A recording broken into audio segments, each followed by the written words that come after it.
This record's a different kind of record, you know. It's very stripped down. It's recorded one microphone. And it's, of course, a collection of Charlie Patton songs. And, you know, people have been asking why we wanted to do this. I felt like more people ought to know who Charlie Patton is. And I felt like if you know who Charlie Patton is, and maybe you'd understand more about where we come from musically, you know.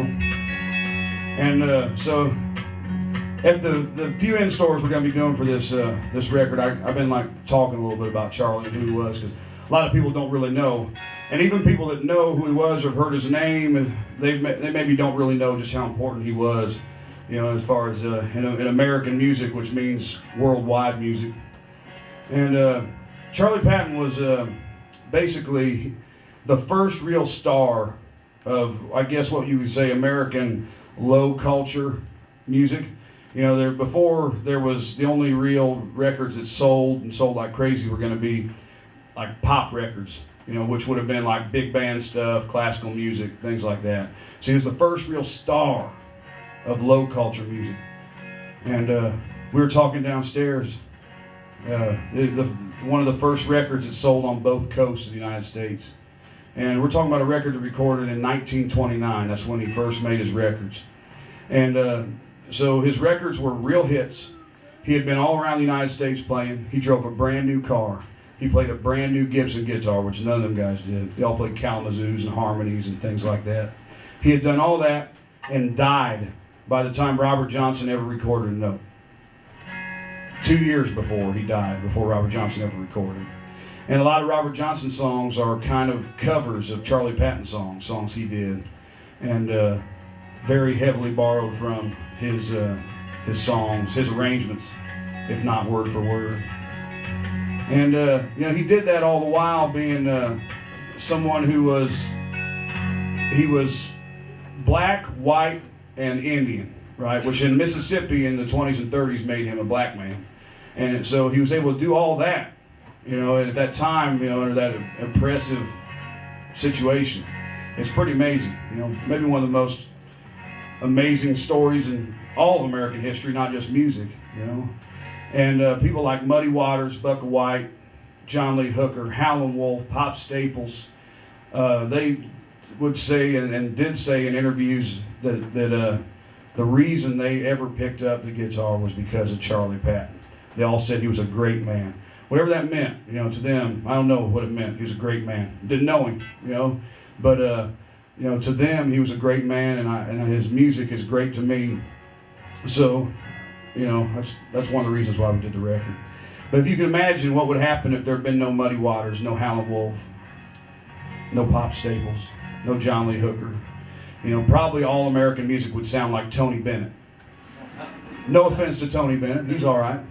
But it's a good thing that not all music sounds like Tony Bennett.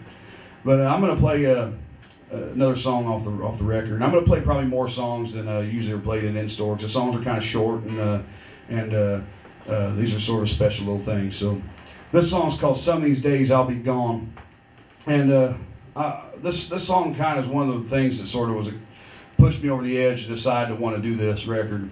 I read on the internet some people who are, some of them famous for writing books on how to play guitar music, and they were arguing about how to play this song.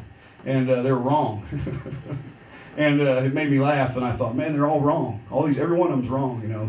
And I'm going to play this version, this is the Charlie version, I promise you. This is how Charlie played it. You can listen to mine, and you know, buy a Charlie Patton record and listen to his, and you tell me if you think I'm right or not. And another thing that people argue about, 78 record collectors and fingerstyle blues pickers and everybody else, they argue about whether or not he was hitting his guitar or if he was clapping. He was clapping, I promise you. And one of the arguments was that it's not possible to clap and then get back to your guitar at the same time, like it's too hard, you know, to play all that. But I'm going to show you that it is in fact possible. And I think that's what he was doing. You listen to his version sometime and see what you think. But either way, this song's called "Some of These Days I'll Be Gone." Some of these days you'll miss your honey.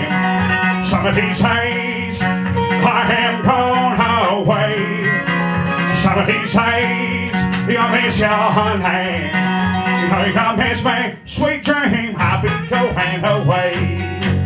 And you will never know what your friend will do till he's gone away. You will miss him upon returning.